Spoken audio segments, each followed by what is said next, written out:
আসসালামু আলাইকুম। আমরা একটা অঙ্কে থাকবো। অঙ্কটি হলো ক, খ, গ একটি কাজ যথাক্রমে 20, 24 এবং 30 দিনে সম্পন্ন করতে পারে। তারা একত্রে 6 দিনে কাজ করার পর ক, খ চলে গেল। বাকি কাজ ক একা আর কত দিনে সম্পন্ন করতে পারবে? চলে গেল বা বন্ধ হয়ে গেল, এদের অঙ্ক করতে গেলে যারা চলে যায়নি বা যে চলে যায়নি সেখান থেকে শুরু করতে হবে। তাহলে ক, খ, গ একত্রে 6 দিনে কাজটা আমাদের প্রথমে বের করতে হবে।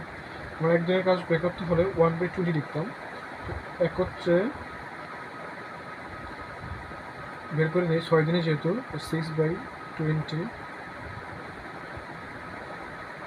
6/24, 6/30, 3 দুগুণে 6, 10 দুগুণে 20, 4 6 24, 5 6 30, তখন ছোট হয়ে গেল 3/10, 1/4, 1/5। তখন তাহলে লসাগু কত হয়?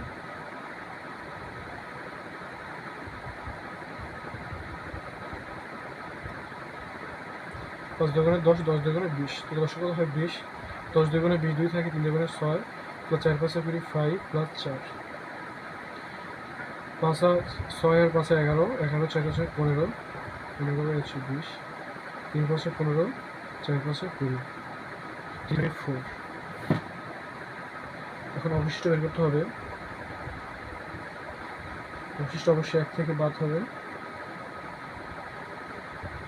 1/4। কি ক একা কত দিনে করতে পারবে?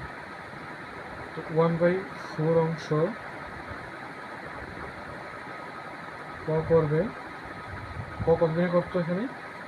এই যে 20 দিন, অর্থাৎ 20-এর সাথে 1/4 গুণ হচ্ছে, এটা হচ্ছে গুণ, এটা হচ্ছে 5 দিন, এটা হচ্ছে অ্যান্সার। অঙ্কটা একটু বড় মনে হলেও আমরা ওই আগে একটা অঙ্ক করছিলাম, সেটা নিয়েও করা যায়। প্রথমে আমরা যেটা চলে যায়নি সেখান থেকে অঙ্ক শুরু করতে হয় এবং অবশিষ্ট বের করতে হয়।